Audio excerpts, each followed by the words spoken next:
Bismillahirrahmanirrahim. Assalamualaikum warahmatullahi wabarakatuh. Alhamdulillahilladzi arsala rasulahu bil huda wa dinil haqq liyudhhirahu 'ala ad-dini kullihi wa asyhadu an la ilaha illallah wahdahu la syarikalah wa asyhadu anna Muhammadan abduhu wa rasuluhu la nabiyya ba'dah. Allahumma fassalli wa sallim ala habibika wa nabiyyika wa rasulika nabiyil ummi wa ala alihi wa ashabihi wa man tabi'al huda ila yaumil qiyamah. Rabbi shrah li sadri wa yassir li amri wa hlul 'uqdatam min lisani yafqahu qawli. Allahumma arinal haqqa haqqan warzuqna tiba'ah wa arinal batila batilan warzuqna ijtinabah. Amma ba'd. Jamaah Masjid Jabar Rahmah yang dimuliakan Allah Subhanahu wa taala, alhamdulillah malam hari ini Allah Subhanahu wa taala kembali mengumpulkan kita di haflah mubarakah, insyaallah tempat yang penuh dengan keberkahan. Ya, diulang terus hadis baginda Rasul Muhammad sallallahu alaihi wasallam, ahabbul bilad indallah masajiduha. Tempat yang paling dicintai, kalimatnya ahabbu, superlatif kalau dalam bahasa Inggris, paling dicintai di sebuah berada itu masjid. Maka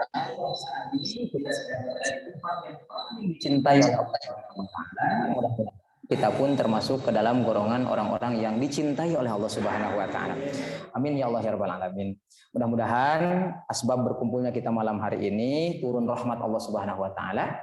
Apalagi ada hujan insyaallah. Ini pertanda rahmat sedang diturunkan. Kemudian mudah-mudahan maghfirah Allah diturunkan dan mudah-mudahan kita juga mendapatkan keberkahan dari majelis ilmu ini. Amin ya Allah ya rabbal alamin. Bapak-bapak yang dirahmati Allah serta ibu-ibu yang dirahmati Allah Subhanahu wa taala, insyaallah malam hari ini kita akan kembali melanjutkan kisah kita tentang As-Sirah An-Nabawiyah. Memang tadi disinggung oleh Al-Mukarram reng-rengan dari DKM Pak Faisal bahwa ketika membahas sejarah atau sirah nabawiyah itu tidak hanya membahas Rasulullah semata, tidak hanya membahas Rasulullah seorang, mulai dari lahir beliau barangkali kemudian tumbuh dewasa, menikah dan selanjutnya. Akan tetapi haula Rasulullah sallallahu alaihi wasallam, orang-orang yang berada di sekitar Rasulullah sallallahu alaihi wasallam pun itu termasuk di dalam bahasan tentang As-Sirah An-Nabawiyah. Ya, kenapa? Ini membuktikan bahwa seandainya Bapak Ibu yang rahmati Allah, seandainya Allah Subhanahu wa taala berkehendak bahwa Rasulullah sallallahu alaihi wasallam itu single fighter, itu bisa. Ya, dengan keagungan Rasulullah, dengan kehebatan Rasulullah, bagaimana tidak? Kalau bicara masalah kekuatan, ya, kalau bicara masalah kekuatan, Umar itu ahli gulat. Kemudian Ali bin Abi Thalib di perang Khaybar itu beliau melawan 10 orang kaum kafirin, ya, kafir Yahudi saat itu. Kemudian perisai yang ada di tangan kirinya Ali bin Abi Thalib lepas. Kemudian ada pintu gerbang di salah satu pintu gerbang Khaybar saat itu diambil oleh Ali. Kemudian si pintu gerbang yang terbuat dari besi itu dipakai perisai oleh Ali. Jadi pintu gerbang yang dari besi dipakai perisai, kemudian tangan kanan memegang pedang, dan 10 orang itu bisa dikalahkan oleh Ali bin Abi Thalib. Kuat Ali bin Abi Thalib saat itu, tapi yang luar biasa. Ya, ini sahabat semua berbicara. Kata sahabat apa? Ketika perang mulai berkecamuk, kemudian kami saat itu tidak bisa menghadapi musuh, maka kami semua bersembunyi di belakang Rasulullah SAW. Ya, maka Ali yang kuat, Umar yang gagah. Ternyata ketika peperangan itu mulai sengit, peperangan itu luar biasa, musuh semakin banyak, mereka semua berlindung di belakang Rasulullah SAW. Maka menggambarkan betapa Rasulullah itu adalah orang yang kuat dari sisi fisik. Kemudian dari sisi yang lain, Rasulullah SAW ini dimuliakan oleh Allah Subhanahu wa taala. Tapi Rasulullah yang kuat, Rasulullah yang sempurna dari segala sisi kehidupan, ya, tetap Allah Subhanahu wa taala kirimkan beberapa orang sahabat. Nah, apa yang bisa kita petik hikmahnya dari itu? Yang bisa kita petik adalah kalaulah Rasulullah SAW yang serba istimewa, yang serba sempurna, yang Allah Subhanahu wa taala ciptakan makhluk paling sempurna saja, dihadirkan sahabat-sahabat untuk membantu perjuangan Rasulullah, maka apalagi kita. Kita ini makhluk yang lemah dari segala sisi kita itu.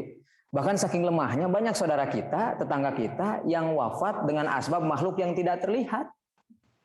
Makhluk yang tidak terlihat artinya apa? Kita ini lemah sebetulnya.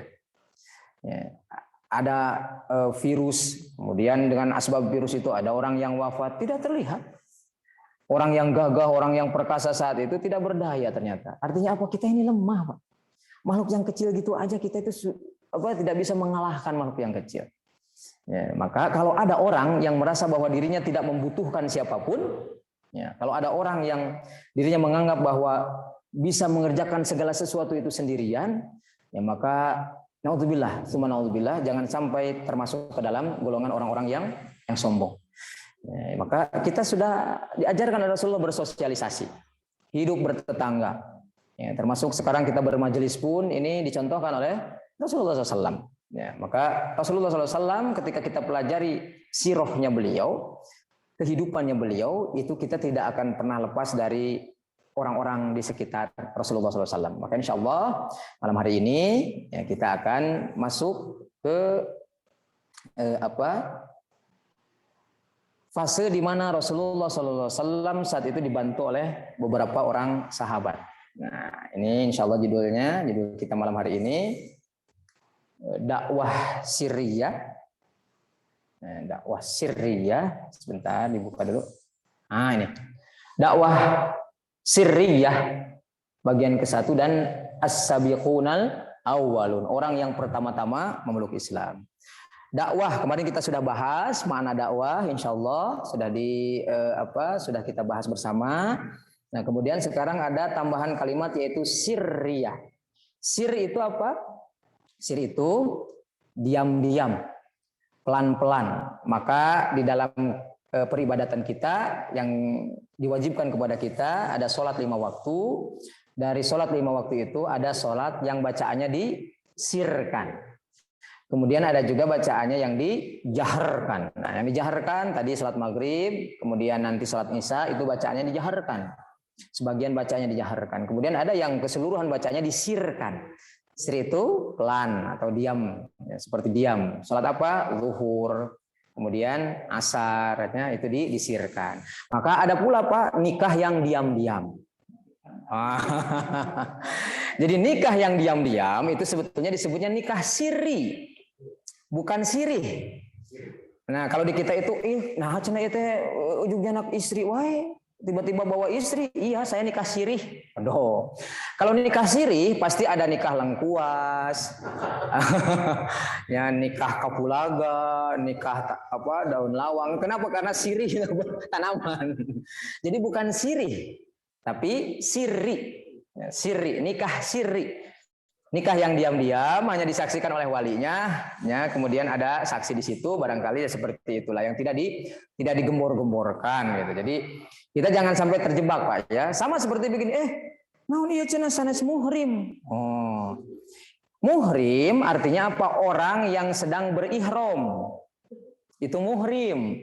Maka kita saat ini bukan muhrim semua Pak. Nah, kita tidak sedang berihram. Yang benar itu apa? Yang benar itu mahram. Mahram. Jadi sekarang mulai rubah lah itu ya. Kadang-kadang, naon ieu Pak Antal sanes muhrim, nah, memang bukan muhrim. Nah, kita mah tidak sedang berihram gitu. Nah, jadi yang benar itu bukan mahram. Ya, kalau mahram itu beda dengan muhrim. Ya, sama sirri bukan sirih. Ya, ini sedikit lah gitu. Karena itu teh sudah jadi universal bahasa itu teh. Nya cenah ieu mah da nikah sirih. Aduh, atuh eta mah sepaheunnya Pak Tepnya nih. Jadi Bapak ini dong. Ini kita malam hari ini insya Allah kita akan bahas tentang dakwah. Papa lagi punya bayi ya. Nah, ini bahasan kita insya Allah periode Makkah. Ya, ini ada 2 periode, ada periode Makkah, kemudian ada periode Madinah. Kalau Madinah insya Allah nanti karena kita akan bahas di periode Makkah dulu. Ada tahapan ternyata dakwah sirriyah ini. Ya, kemudian nanti kita akan masuk ke fase tahapan dakwah jahriyah, terang-terangan. Di situ mulai terang-terangan dakwahnya terbagi menjadi 2 fase, 2 tahapan. Ada menampakkan dakwah awal, ya, kemudian ada menyampaikan kebenaran secara terang-terangan. Ini tentang dakwah yang jahriyah. Nah, ini Ini dakwah Syria. Kemudian nanti kita akan bahas juga ada tahapan dakwah di luar kota Makkah. Dan nanti ini masih panjang sudah bahasan kita masuk di periode Madinah. Insya Allah pada saatnya kita akan bahas bersama. Nah, Bismillah, ini tahapan awal. Ya, tahapan awal kita akan sama-sama bahas dakwah Syria bagian pertama. Nah, ini dakwah Syria bagian pertama. Ada 4 orang ternyata. Ada 4 orang pertama yang saat itu langsung beriman kepada Rasulullah SAW setelah turun. Ya, wahyu yang pertama, Iqra bismi rabbikal ladzi khalaq. Kemudian yang kedua, yang kemarin kita juga sudah bahas, ya, apa? Ya ayyuhal muddatsir qum fa'anzir. Wahai orang-orang yang sedang berselimut, bangunlah lalu berikanlah peringatan. Nah, di sini ada kalimat berikanlah peringatan, artinya apa? Disuruh Rasulullah saat itu untuk berdakwah. Nah, hanya saja dakwahnya dakwah yang mana? Nah, ini Pak, awalnya dakwah Syriah dulu. 4 orang pertama, kemudian setelah 4 orang pertama, nanti kita akan bahas ada 5 orang berikutnya. Jadi 4 orang dulu, kemudian setelah 4 orang yang pertama kali memeluk Islam, kemudian hadir 5 orang berikutnya. Insya Allah kita akan pula membahas keutamaan tentang as-sabiqunal awwalun. Kemudian seperti biasa, di balik sirah an-nabawiyah kita akan sama-sama memetik hikmah dan mengambil pelajaran dari apa-apa yang kita bahas di sirah an-nabawiyah. 4 orang pertama, siapa saja? Nah ini Pak, ini 4 orang pertama. Yang pertama ternyata dari 4 orang itu adalah Khadijah binti Khuwailid. Siapa Khadijah binti Khuwailid? Tiada lain dan tidak bukan, ini adalah istri baginda Rasul Muhammad sallallahu alaihi wasallam. Dan ternyata Khadijah binti Khuwailid ini adalah wanita pertama yang memeluk Islam. Wanita pertama. Yang kedua, nah ini dari kalangan anak-anak. Nih, ini usianya Ali bin Abi Thalib saat itu 10 tahun. Jadi ketika usia 5 tahun, Ali bin Abi Thalib itu tinggal bersama dengan Rasulullah. 5 tahun kemudian Rasulullah Shallallahu Alaihi Wasallam diangkat menjadi Nabi dan Rasul. Dan ternyata di usia 10 tahun Ali bin Abi Thalib beriman kepada Allah dan Rasulnya. Nah, ini anak-anak pertama. Ya, dari golongan dari golongan anak-anak. Ini orang pertama dari golongan anak-anak. Kemudian yang ketiga ada Zaid bin Harithah. Ini hamba sahaya. Hamba sahaya, ya, pertama kali hamba sahaya yang memeluk Islam ini adalah Zaid bin Harithah. Kemudian yang keempat, ini luar biasa, Abu Bakar As-Siddiq. Beliau adalah lelaki dewasa merdeka pertama yang memeluk Islam. Dari 4 orang ini, 3 orang itu tinggal di rumah Rasulullah. Serumah dengan Rasulullah. Khadijah tentu saja istri tercinta tinggal serumah. Ali bin Abi Thalib tadi kita sudah kupas sedikit di usia 5 tahun tinggal bersama Rasulullah SAW. Kemudian Zaid bin Harithah pun ini adalah hamba sahaya yang tinggal di rumah Rasulullah. Baru nih Abu Bakar As-Siddiq ini orang yang tidak tinggal serumah dengan Rasulullah.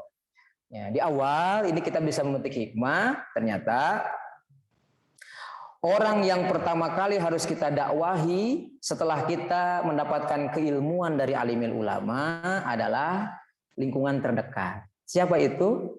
Istri, anak, siapapun yang ada di rumah. Termasuk punten kalau Bapak di rumah itu ada asisten rumah tangga. Ya, yang sering bantu-bantu si ibu itu pun sama, Pak. Ya, dakwah itu harus sampai kepada orang-orang yang ada di sekitar kita di mana di rumah. Ya, karena kalau disebut sekali itu bagus, Pak. Tapi kalau 2 kali biasanya jadi negatif. Ya, Ustadz fulan sekali. Tapi kalau 2 kali biasanya jadi buruk. Ustadz, pasti ada tapinya, tete. Ustadz kok begini? Ya. Nah, kenapa? Terkadang ada fenomena di depan mata kita, seorang suami mendakwahkan keilmuan ke tetangganya, ke orang yang jauh, tapi terkadang ada yang luput. Siapa itu? Lingkungan keluarga.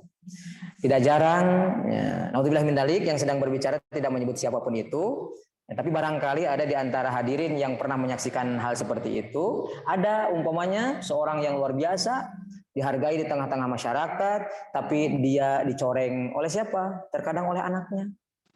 Dicoreng oleh siapa? Dicoreng oleh istrinya. Ya. Dicoreng oleh siapa? Dicoreng oleh adik kandungnya. Ya. Kenapa bisa seperti itu? Barangkali ada hal-hal yang terlewat. Sebetulnya kalau kita berkaca dari Rasulullah, kita mengikuti sunnah Rasulullah, setiap kali kita mendapatkan keilmuan dari ulama, maka yang harus kita sampaikan pertama kali itu ke keluarga. Tadi di Jabar Rahmah kita belajar ini, sampaikan ke keluarga. Ya, supaya apa? Supaya ini kita mengikuti sunnah Rasulullah SAW. Baik, kita mulai masuk ke orang pertama. Nah, ini orang pertama. Orang pertama yang memeluk Islam. Nah, ini kita buka dulu semua slide-nya.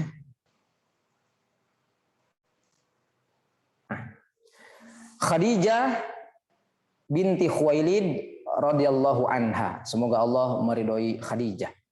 Wanita, bahkan orang pertama. Kita bisa paham di sini, berarti Rasulullah ketika turun wahyu yang pertama kali beliau dakwahi itu siapa? Istri. Ya, istri Rasulullah. Wanita, bahkan orang pertama yang masuk Islam. Siapa Khadijah ini? Ini dulu kita pernah bahas sedikit. Khadijah ini adalah pemilik kebersihan jiwa. Kenapa Khadijah disebut wanita yang memiliki kebersihan jiwa? Bahkan di dalam kitab Fiqhul Islam yang disusun oleh Dr. Said Ramadan Al-Buti, ya, beliau ulama Suriah.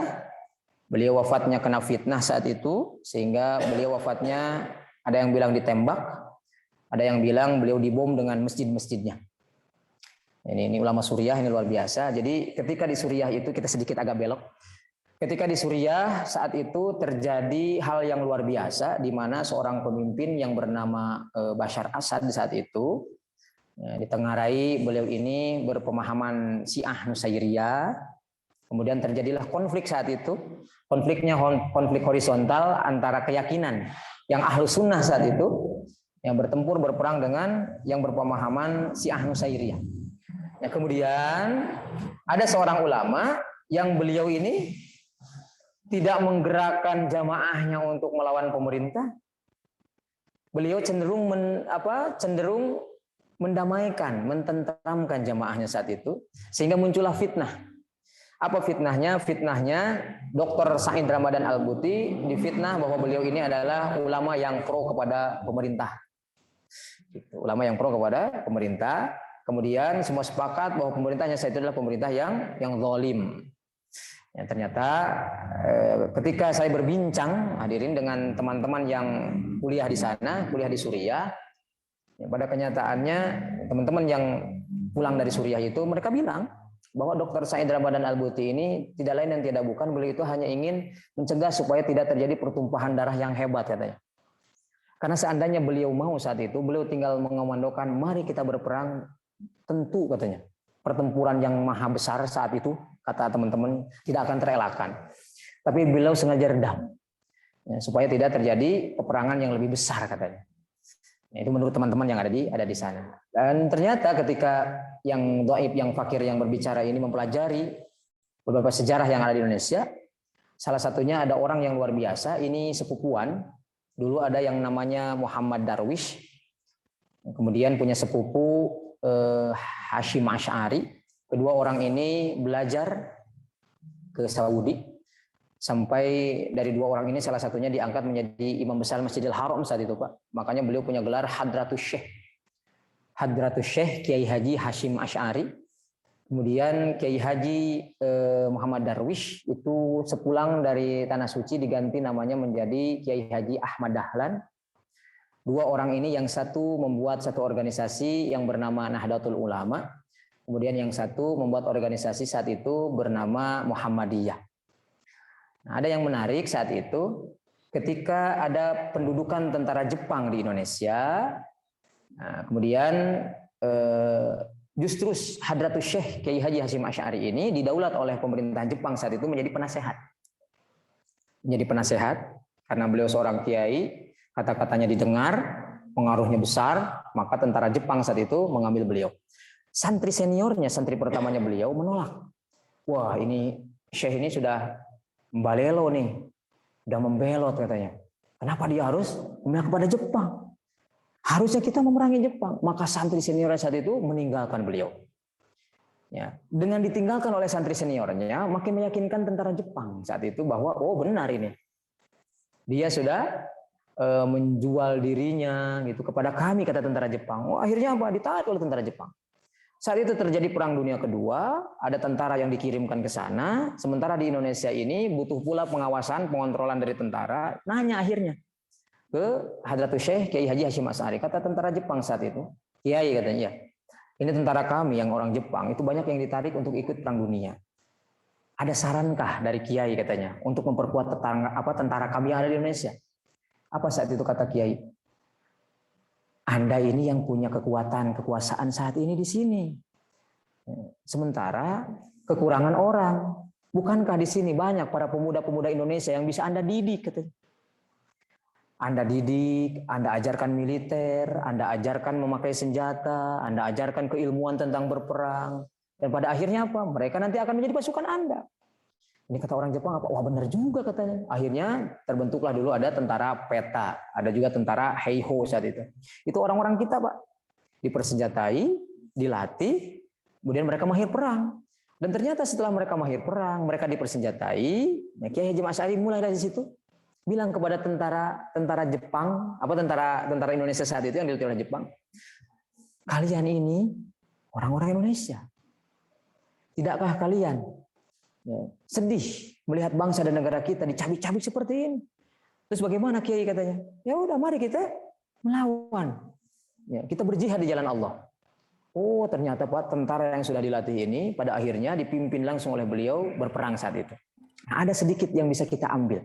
Barangkali Kiai Haji Hashim Asy'ari dulu, kalaulah beliau di awal ketika tentara Jepang masuk, orang-orang Indonesia belum punya kekuatan sedikit pun. Belum punya kemampuan, kemahiran untuk teknik berperang. Kalaulah langsung melawan saat itu, bisa jadi hancur semua. Tapi ternyata beliau sedang bersiasah saat itu. Beliau sedang bersiasah, orang-orang Indonesia dilatih, orang-orang Indonesia dipersenjatai, pada akhirnya ketika berperang, mumpuni, senjata punya, kemampuan ada. Nah, jadi terkadang kita sering, barangkali naudzubillah min dzalik, tidaklah Bapak-bapak di sini mah, sering terkecoh, oh ini kok begini. Ya, semoga kita menjadi orang-orang yang berhusnuzon.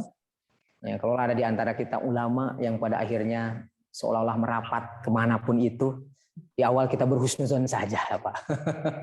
Barangkali sedang bersiasah mereka. Oh, kalau ternyata Pak Aceng, nah untuk siasah-siasah, kita serahkan saja kepada Allah. Jangan sampai kita malah jadi punya dosa apa? Bersuudzon. Ya sudahlah kita berhusnuzon.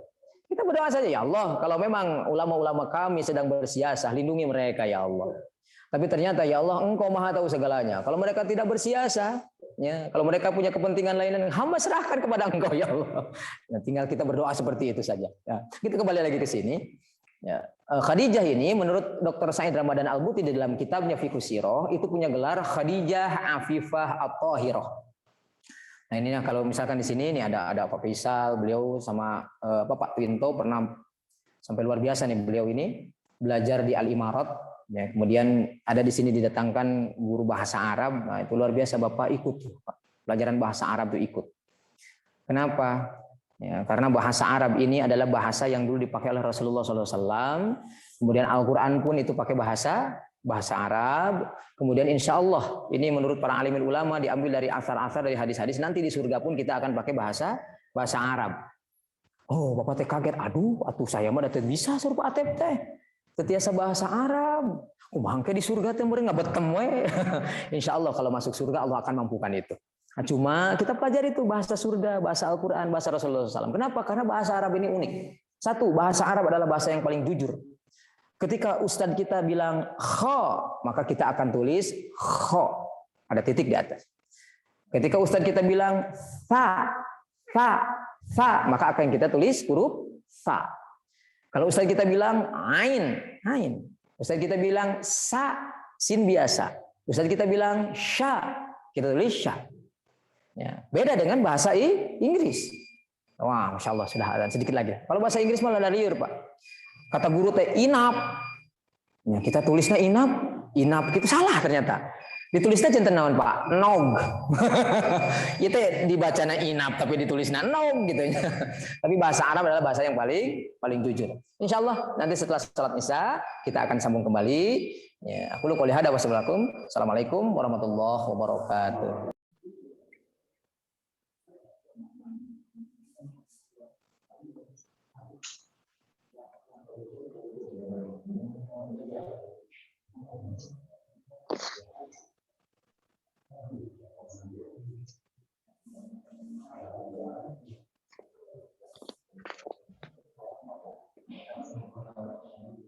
Assalamualaikum warahmatullahi wabarakatuh. Waalaikumsalam warahmatullahi wabarakatuh. Sebelum kita mulai tentang pengajian strategis, kami menyampaikan pengumuman bahwa insya Allah hari Selasa pada asar besok tanggal 21 Ustaz Kiai Hasan Hamid akan mulai kembali di kajian dengan kita pada asar Selasa besok. Kalau besok itu beliau mau booster vaksin. Kalau setelah booster itu tidak bereaksi di demam atau apa, jadi bagiannya kemudian vaksinnya tidak ini tidak menyebabkan demam atau panik. Jadi kemudian hubungan dari kami, maka kita bisa sama-sama jadi yang beliau selalu memberi perhatian dan kita untuk kemudian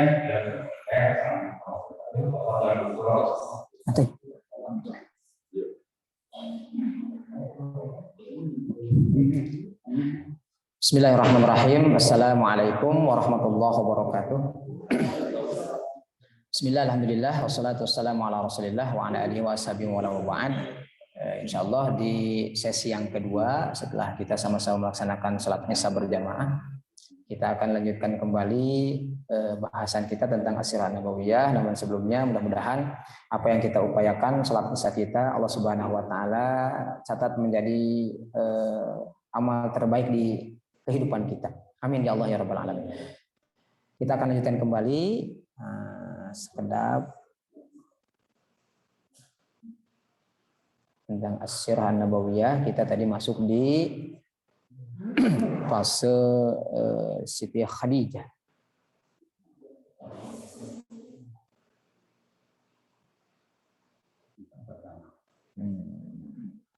Nah, ini kita tadi bahas di bahasa Arab ya. Bahasa Arab itu bahasa yang paling jujur, luar biasa, yang dilafadzkan yang sesuai dengan apa yang ditulis.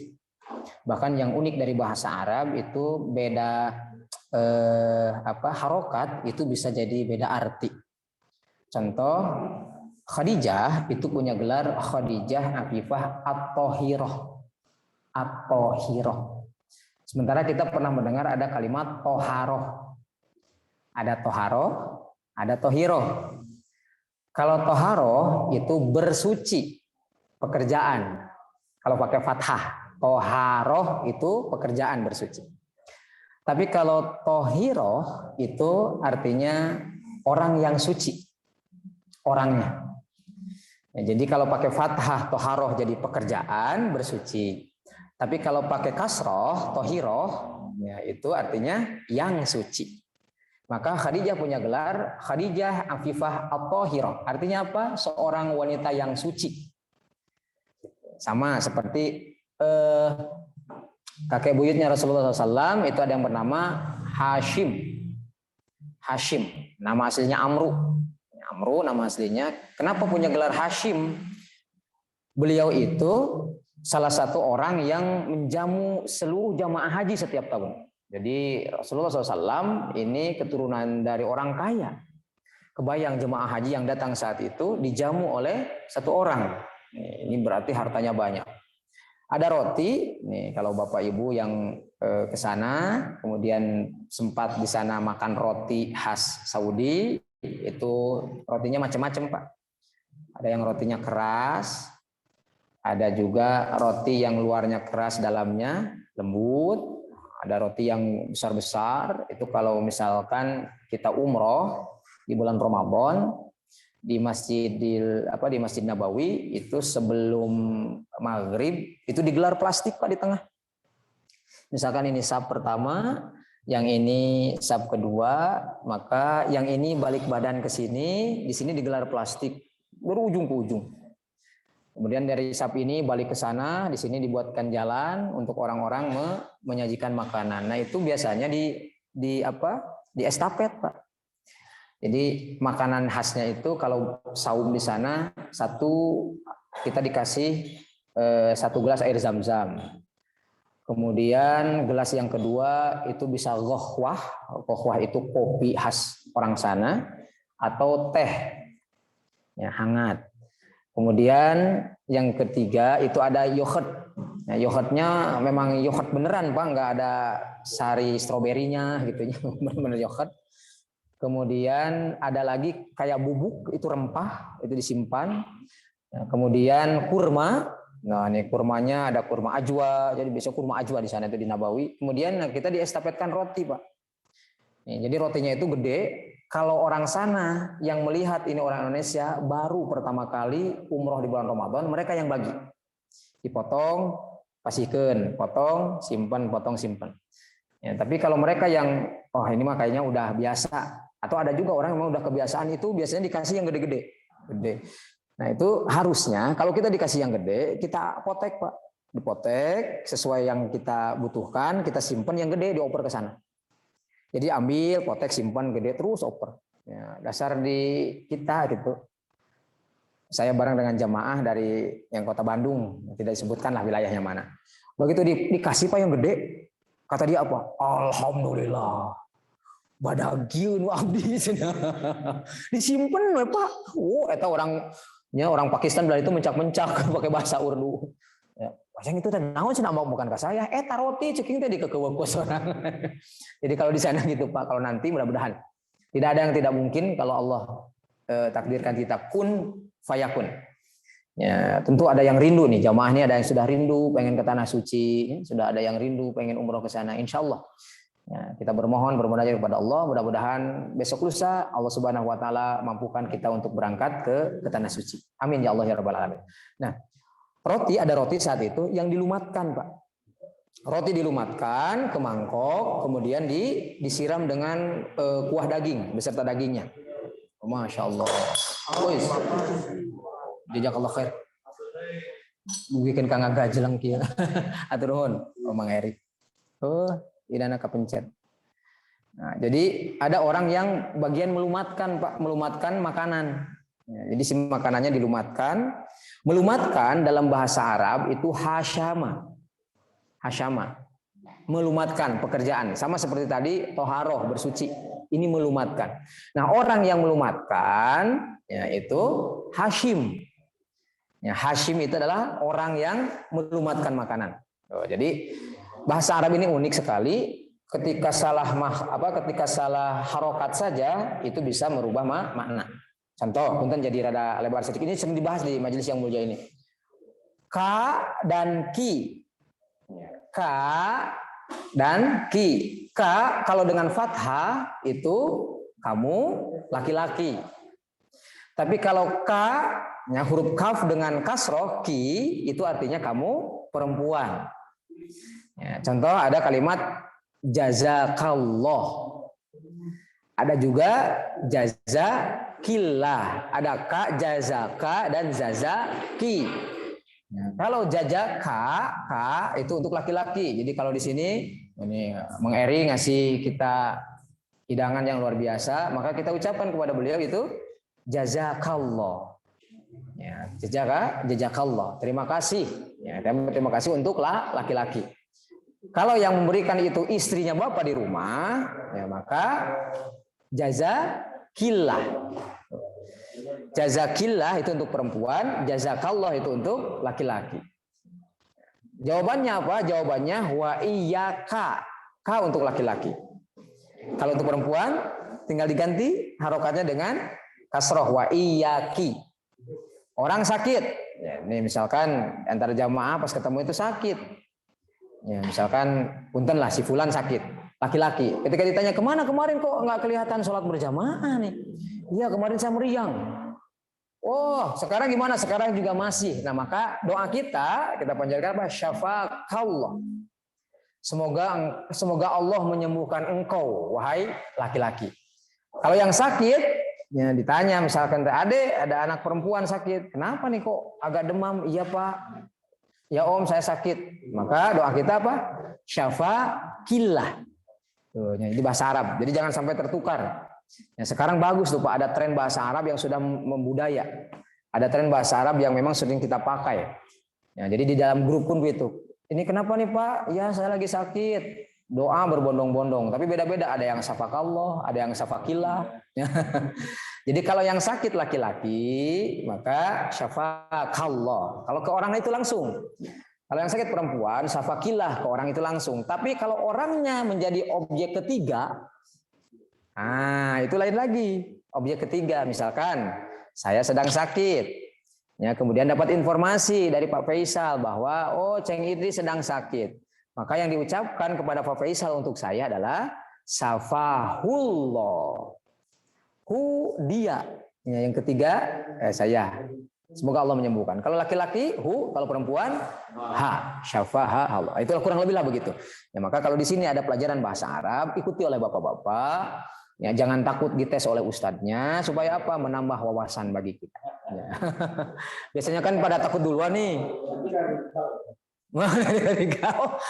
Dicap radikal katanya. Wah ini nanti pakai bahasa Arab radikal. Padahal yang dibaca Al-Quran itu apa? Bahasa Arab. Ini di dalam kitab ada At-Tibyan fi Hamlatil Quran. Ada bahasan tentang pertama. Itu bahasan pertama tentang keutamaan Al-Quran bab pertama. Itu ada hadis Pak yang diriwayatkan oleh Imam Bukhari. Ini sahih insyaallah hadisnya. Apa hadis Rasulullah? Ini artinya orang mukmin yang membaca Al-Quran, perumpamaan orang mukmin yang membaca Al-Quran itu sama seperti buah jeruk.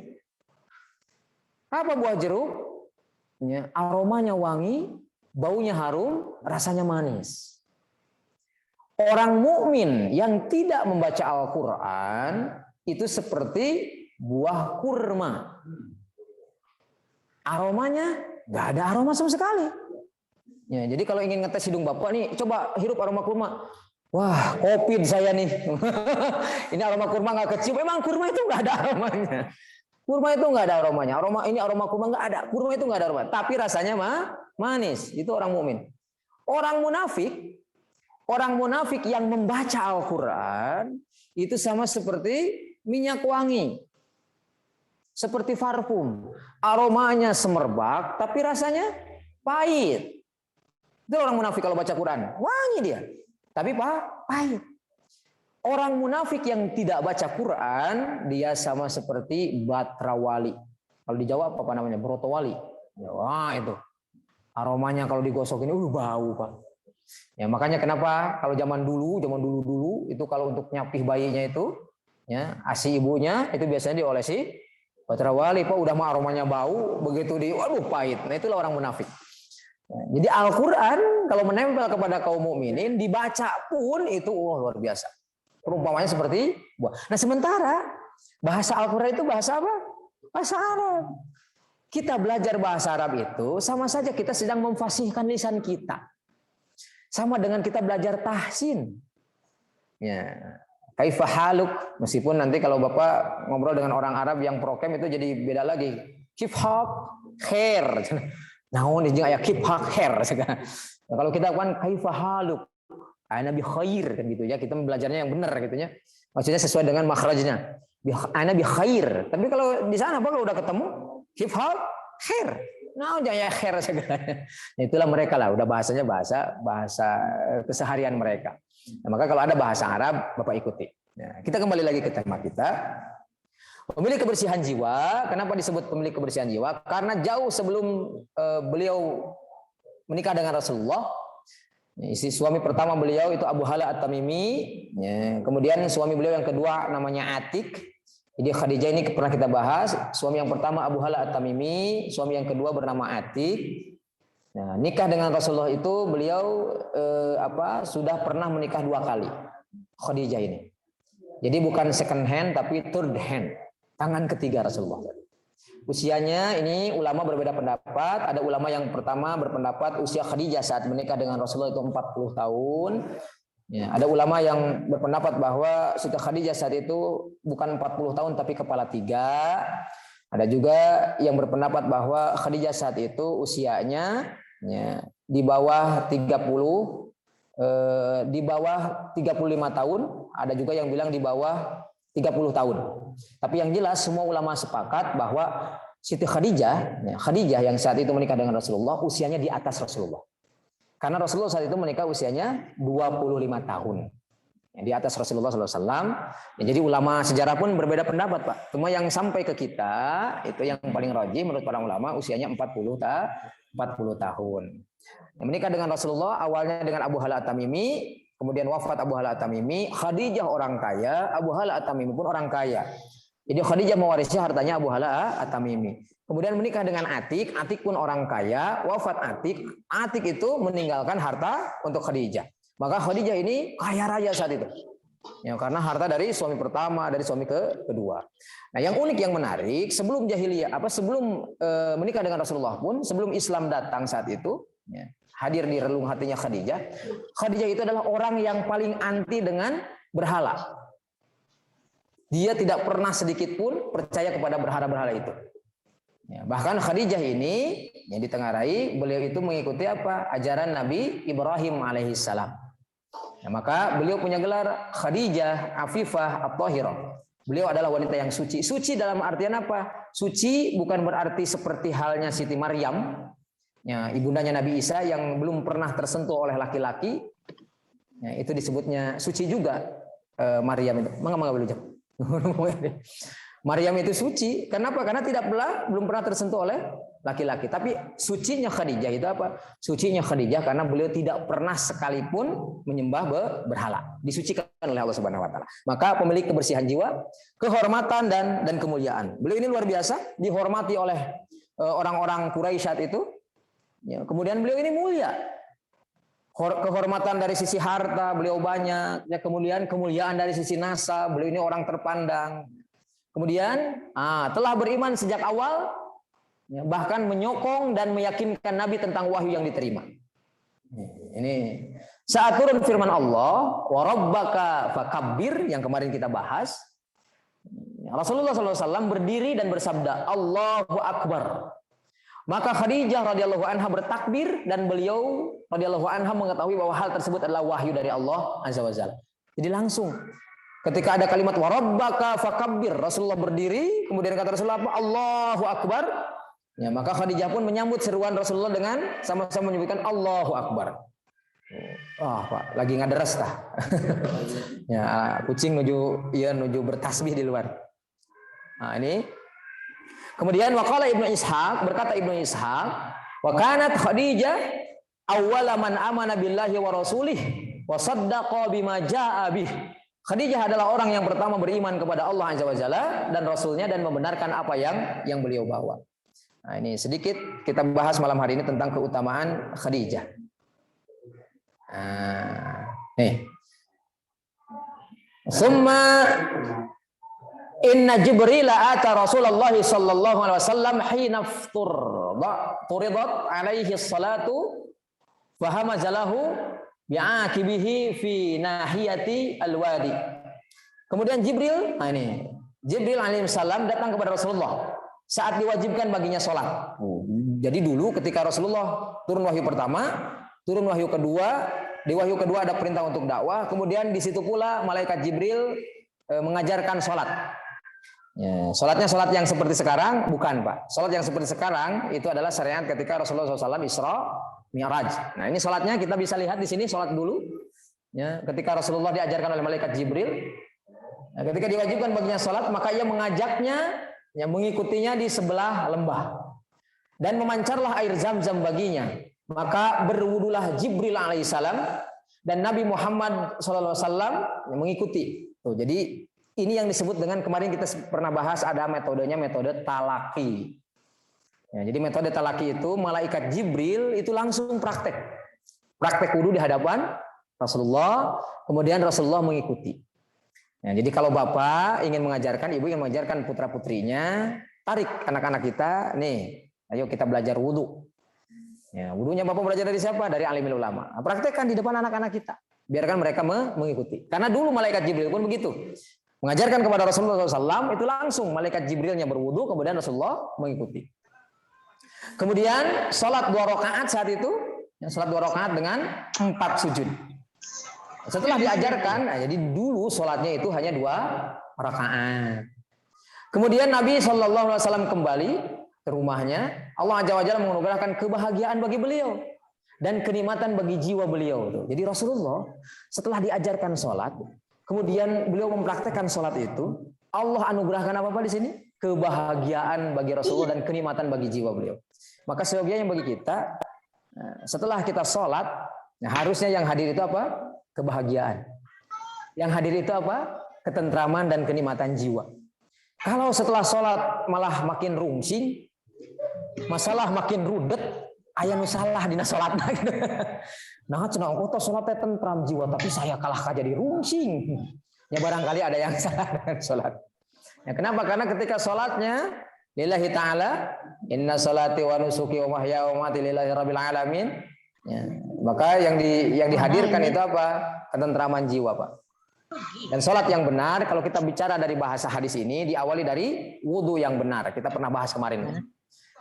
Wudhunya dulu nih, Malaikat Jibril mengajarkan wudhunya yang baik dan benar. Ya, kemudian diawali dari wudhu yang baik dan benar, ya, maka dari situ muncullah sholat yang tentram. Dan wudhu, nah di sini diajarkannya apa? Pakai air zam-zam. Air zam-zam itu apa? Suci dan mensucikan. Maka kalau kita ingin belajar wudhu, kita pun harus belajar dulu sebelum itu air suci dan mensucikan. Ya, kemudian ketika berwudu itu mensucikan diri kita, Pak, wudu itu. Ya, maka sebelum berwudu kita pun harus belajar yang namanya istinja. Ya, istinja itu apa? Bersih-bersih, Pak. Ya, punten bahasanya agak sedikit cebok lah kalau bahasa ininya. Itu istinja bahasa Arabnya. Nah, sebelum istinja kita pun harus belajar adab buang air kecil. Ya, ketika selang nih Pak, selang Bapak kalau misalkan lagi nyuci motor atau nyiram bunga, kalau selang itu kita turunkan ke lantai ini kurang lebih sejengkal begini, maka itu pancarannya air yang mantulnya teh sedikit. Tapi kalau Bapak angkat selang itu setinggi 1 meter umpamanya, ya, 1 meter, maka ketika air jatuh, maka cipratannya akan banyak. Nah, itulah mengapa di dalam sunnah Rasulullah SAW ketika buang air kecil itu disunahkan untuk jongkok. Supaya apa? Supaya cipratan air sedikit.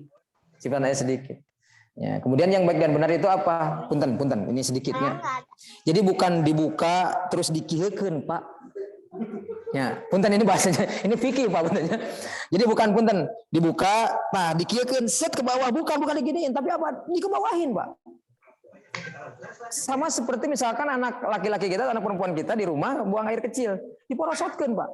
Jadi digulung dulu, setelah digulung ini diporosotkan. Kenapa? Jadi nanti ngumpul di sini.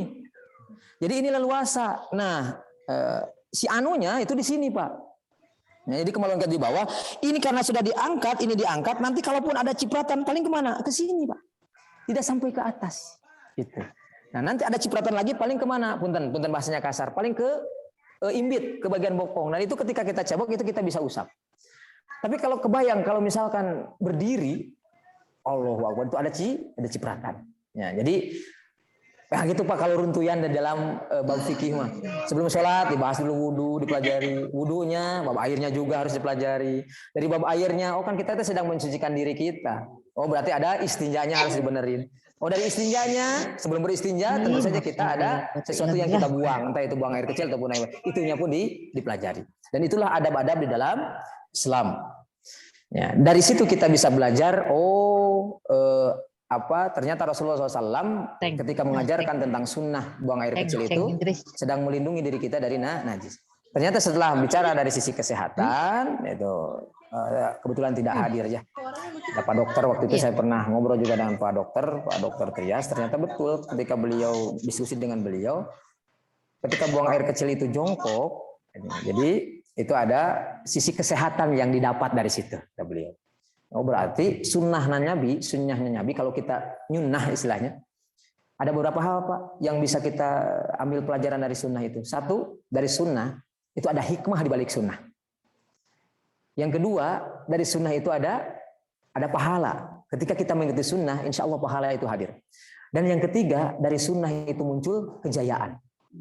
Kebayang kalau setiap orang menjalankan sunnah Rasulullah, muncul di situ pahala di sisi Allah, kemudian orangnya menjadi orang-orang yang sehat, maka akan ada sekumpulan kaum muslimin wal muslimat yang hidupnya sehat. Ya, berarti ketika orang-orang yang sehat, disitulah Islam sedang berjaya. Dan tidak mungkin Bapak yang hadir saat ini, tidak akan mungkin hadir di majelis yang mulia ini kalau dalam keadaan Sakit. Dengan sebab kita sehatlah kita bisa mengkaji ilmu. Dengan sebab kita sehatlah kita bisa berangkat ke masjid. Maka disitulah muncul kejayaan Islam. Nah, ini kembali lagi ke hadis yang ini. Ini riwayat Ibnu Ishaq. Allah menganugerahkan kebahagiaan dan kenikmatan bagi jiwa beliau karena telah hadir bagi beliau sallallahu alaihi wasallam sesuatu yang beliau cintai dari Allah, yaitu apa? Salat. Salat itu sesuatu yang paling dicintai oleh Allah Subhanahu wa taala. Lalu beliau menggandeng Khadijah, kemudian membawanya ke tempat sumber air, ya, yang di sini nih sumber air ini di Al-Wadi, di sebuah lembah. Kemudian beliau berwudu seperti wudunya Jibril gitu. Jadi talaki itu begitu, Pak. Rasulullah diajarkan oleh malaikat Jibril, ini prakteknya begini. Ketika Rasulullah sudah bisa, maka Rasulullah pun mengajarkan kepada Khadijah. Mengajarkan kepada Khadijah berwudu seperti wudunya Jibril alaihissalam, kemudian ruku, salat 2 rakaat, 4 sujud. Dan beliau serta Khadijah salat secara sembunyi-sembunyi saat itu. Jadi pertama kali setelah Rasulullah SAW diajarkan atau diperintahkan untuk dakwah sirriyah, dakwah diam-diam, wahyu yang kedua muncul di situ tentang dakwah. Setelah wahyu yang kedua muncul, Rasulullah diajarkan tentang sholat. Nah, ini sholat Nabi saat itu. Kita bahas dulu sedikit sholatnya. Nah, ini Pak, ini hadisnya. Nah, jumlah rakaat sholat Nabi sallallahu alaihi wasallam saat itu 2 rakaat. Nah, ini riwayat Imam Bukhari. An Aisyah Ummul Mukminin. Ini hadisnya dari Siti Aisyah Ummul Mukminin. Qalat, berkata Siti Aisyah, faradallahu sholata hina faradaha. Di awal kali Allah mewajibkan salat, dia mewajibkannya 2 rakaat dalam keadaan mukim ataupun dalam keadaan syafar. Belakangan salat dalam keadaan safar ditetapkan sebagaimana awalnya. Dan sholat dalam keadaan mukim ditambah menjadi 4 rakaat. Jadi dulu itu sholat hanya 2 rakaat. 2 rakaat. Ya, kemudian baik safar itu orang yang bepergian, yang mukim kita nih, kita yang tinggal di komplek ini mukimin itu 2 rakaat. Tapi belakangan kata Siti Aisyah, sholat dalam keadaan safar bepergian itu 2 rakaat. Ya, kalau kita sebut apa? Qashar. Diqashar 2 rakaat. Jadi ada jama, Pak. Jama itu disatukan. Zuhur, asar, jama berarti 4-4. Ya, ada qashar. Qashar itu dilakukan, zuhur dilakukan 2 rakaat, nanti asar pun 2 rakaat. Tidak disatukan. Itu namanya qashar. Yang ketiga ada jama qashar. Udah mah disatuin terus diringkas. Ya, kemudian yang ketiga ada jama takrir. Apa itu? Udah mah disatuin kemudian ditinggalin. Angkewe dihijikeun cenah paribasa. Nah bang teu salat ayeuna angkewe. Asar cenah. Ternyata pas asar teh lupa Pak. Ah eta disebut teh udah mah jama takrirnya. Bukan jama takhir, jama takrir. Disatukan, ditinggalkan. Badai disatukan ternyata ditinggalkan. Alhamdulillah jangan sampai seperti itu. Ini salat dulu. Ya, kita belajar di sini dari sirah nabawiyah ini tentang salatnya di masa Nabi. Salat Nabi saat itu sudah terdapat ruku dan sujud. Sebagaimana terlihat dalam riwayat Imam Ibnu Ishaq. Nah, ini tentang sholat saat itu. Nah, kemudian ada ini hadis-hadis yang belum saya sematkan di sini. Keutamaan tentang Khadijah, Pak. Yang pertama keutamaan tentang Khadijah itu ada 4 orang, ya, ada 4 orang nama wanita yang dijamin masuk surga kata Rasulullah. Siapakah 4 orang perempuan yang masuk surga? Yang pertama kata Rasulullah itu Asiyah. Asiyah siapa? Istrinya Firaun. Istrinya Firaun. Asiyah luar biasa. Suaminya bukan mengaku nabi, Pak. Suaminya itu, tapi mengaku Tuhan. Ana wa rabbukumul a'la. Saya ini Tuhan kalian yang maha tinggi. Kenapa? Karena Firaun saat itu tidak pernah sakit. Ya, tidak pernah sakit maka sombong dia. Oh, orang lain sakit saya enggak. Jadi hati-hati bisi bapak di sini yang tidak pernah sakit. Bisi keturunan. enggak bercanda itu. Ya. Itu Allah sedang jaga bapak itu ya. Allah sedang jaga bapak. Ya, jangan bilang juga begini, "Oh, ini imun saya mah kuat." Oh, enggak juga, Pak. Allah aja yang sedang jaga kita. Nah, bab imun, itu mah Allah yang sematkan imun di diri kita. Ya, banyak orang-orang yang sehat, banyak orang-orang yang habis olahraga, dan setelah olahraga kemudian Allah cabut nyawanya.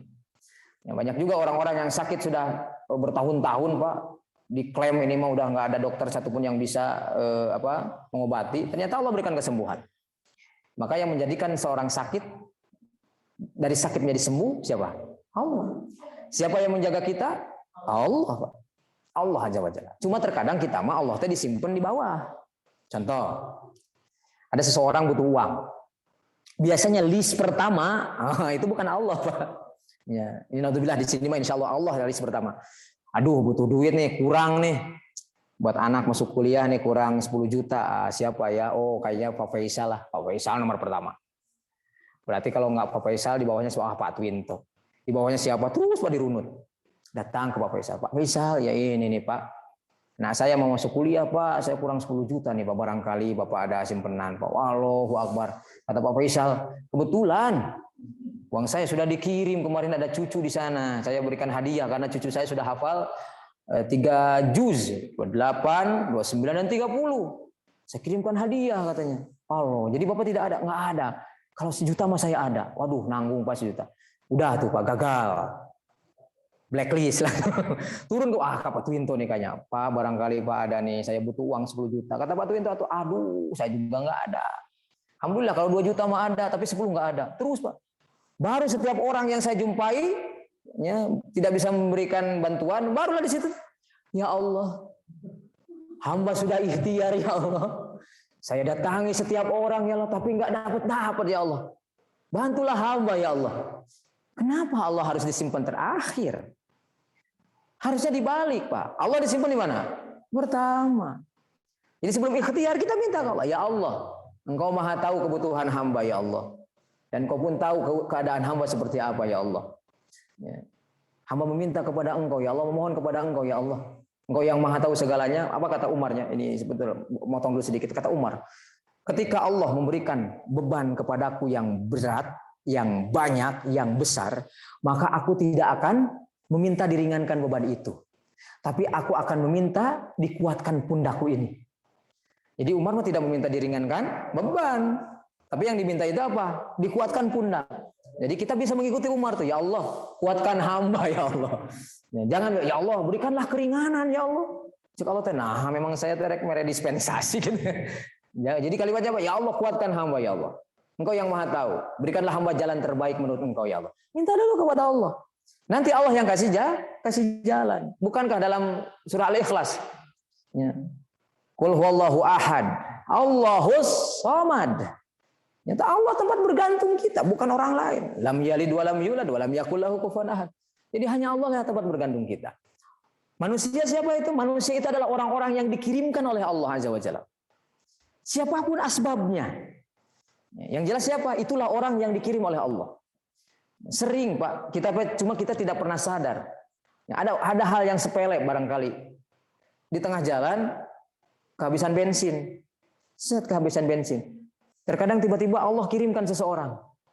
Yang entah siapa itu, tiba-tiba kenalan, mohon ya saya bensin, hayo di step. Allah yang kirimkan orang itu sampai ke pom bensin. Setelah di SPBU, aduh, hartos gitu ayah. Tiba-tiba ayah sahabat di situ, bro, kenaon? Oh, banyak bensin. Kunaon atuh tadi esian, duitna, sekurang esian. Siapa yang mengirim mereka? Allah, Pak.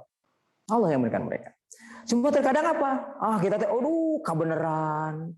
Ayah Dewi Fortuna teh. Siapa Dewi Fortuna itu? Ada Dewi Keberuntungan lah. Ada itu Dewi Kuani. Bukan, Pak. Dewi Kuani. Siapa yang mengirimkan mereka? Allah. Ya, maka mari kita sama-sama belajar. Termasuk yang sedang berbicara.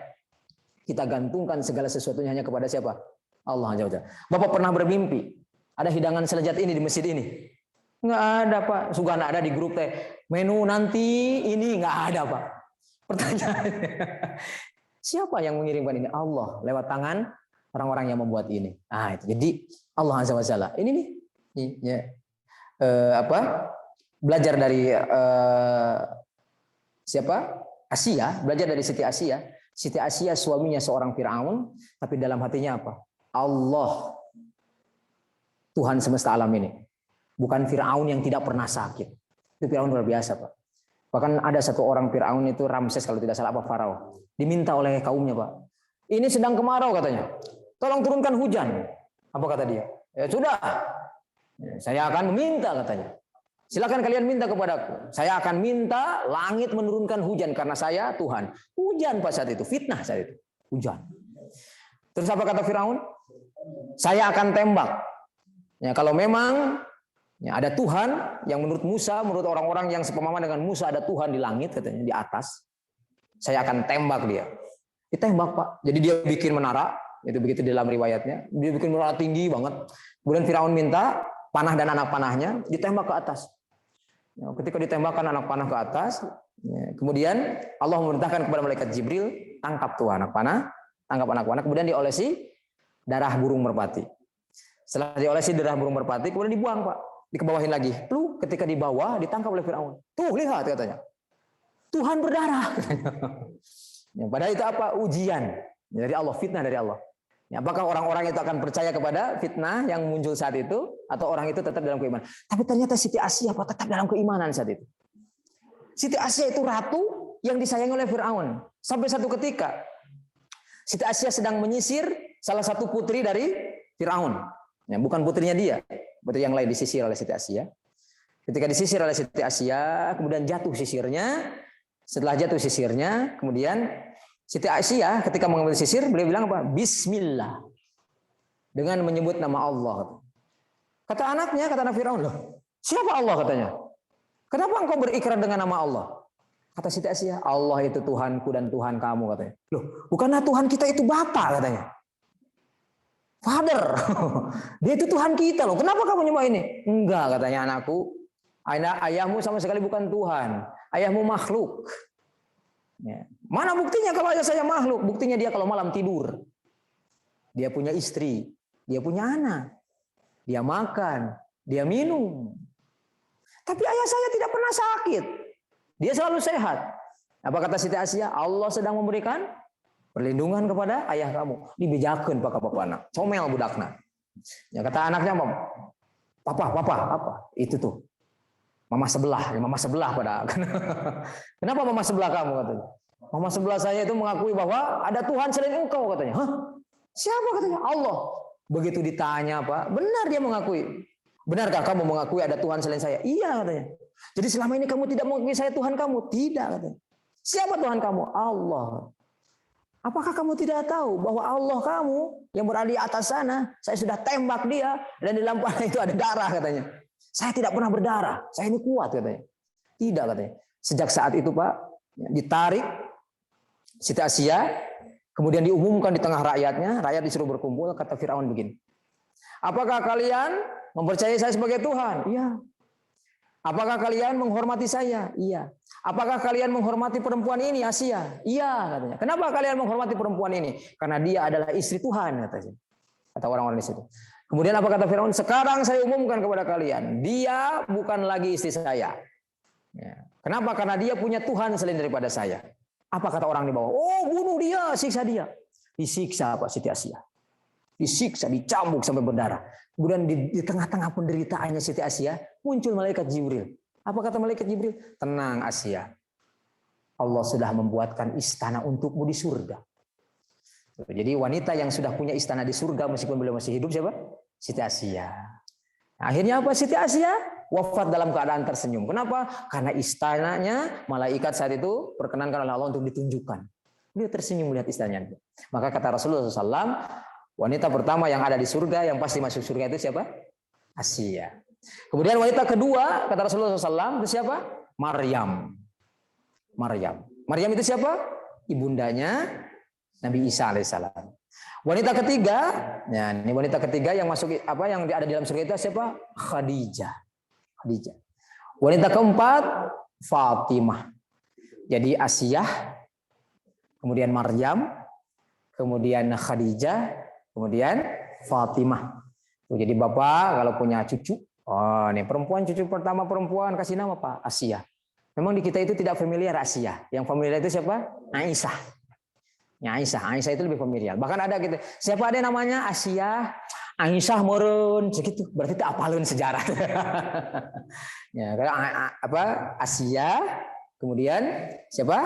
Maryam, kemudian Khadijah, kemudian Fatimah. Maka yang pertama, keutamaan Khadijah adalah wanita yang salah satu dijamin masuk surga Allah Subhanahu wa taala. Kemudian hadis yang kedua, carilah dari wanita itu 4 keutamaan kata Rasulullah. Yang pertama wajahnya yang cantik. Jadi kalau misalkan laki-laki itu begitu Pak kata Rasulullah. Cari yang wajahnya cantik perempuan itu. Yang kedua apa? Yang nasab keturunannya baik. Yang ketiga cari yang hartanya banyak.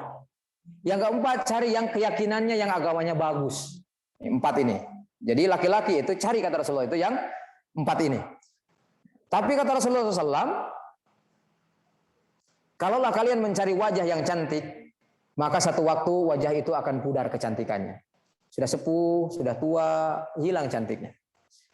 Yang kedua, kalau ingin mencari nasab dan keturunan yang baik, terkadang tidak menjamin seorang yang soleh anaknya solehah. Ya, tapi ada juga orang yang bapaknya, naudzubillah min dzalik, bapaknya penjahat tapi anaknya soleh. Tidak menjamin kata Rasulullah. Yang ketiga, bab harta. Harta itu ada 2 kemungkinan. Kemungkinan yang pertama, kita meninggalkan harta. Kemungkinan yang kedua, harta yang meninggalkan kita. Kita yang meninggalkan harta, wafat Pak. Kalau sudah wafat, ya sudah. Harta tidak ada yang dibawa. Ya, kemudian harta yang meninggalkan kita apa? Hilang. Contoh pandemi 2 tahun ini masuk di tahun keberapa nih? Tahun ketiga barangkali. Ada orang-orang yang dulu bisnisnya maju tiba-tiba hancur, harta meninggalkan. Ya, maka carilah yang keempat apa? Agama. Karena kalau agama sudah melekat di diri seseorang, ini luar biasa. Ada di Garut itu pun tanpa kalau ada orang Garut, ada istilah anak perempuan mah nggak usah sekolah tinggi-tinggi. Ngaji nggak usah jauh-jauh, nanti juga paling urusannya dapur, sumur, gitunya. Justru salah Pak. Anak perempuan itulah yang harus dididik juga. Jangan ada diskriminasi. Jadi emansipasi wanita itu Rasulullah agama Islam ini sudah luar biasa Pak. Ada hak yang sama antara laki-laki dan perempuan apa? Bidang pendidikan. Ajarkan justru anak-anak perempuan kita itu. Kalau bisa sekolahnya tinggi, sekolahnya tinggi. Ya. Agamanya kuat, agamanya kuatkan. Masukkan ke pesantren. Supaya apa? Nah ini yang keempat ini. Ketika agamanya kuat, nah inilah yang nanti akan memberikan kebahagiaan di dunia dan di akhirat. Pertanyaannya, emang ayak itu no opat tadi itu? Keutamaan yang tadi itu wajahnya cantik, nasab keturunannya baik, hartanya banyak, kemudian agamanya kuat ada. Siapa itu? Khadijah. Jadi yang 4 tadi itu tersemat di dalam siapa? Di dalam Siti Khadijah. Ya. Nah, ini slide yang terakhir. Insya Allah malam hari ini kita akan sambung nanti. Yang pertemuan selanjutnya nanti kita akan bahas tentang keutamaan Ali bin Abi Thalib. Ya, sedikit kita akan bahas sedikit. Nah, ini karakter dakwah sirriyah. Ternyata di dalam karakter dakwah sirriyah ini kita diajarkan bahwa wahyu tentang sholat adalah di antara yang pertama kali itu turun. Dan sholat adalah sumber kekuatan Pak. Sholat ini sumber kekuatan. Ya, wahyu sholat adalah di antara yang pertama turun. Wasabbih bihamdi rabbika bil asyiyyi wal ibkar. Ini surah Al-Mu'min ayat ke-40. Dan bertasbihlah seraya memuji Rabbmu pada waktu pagi dan petang.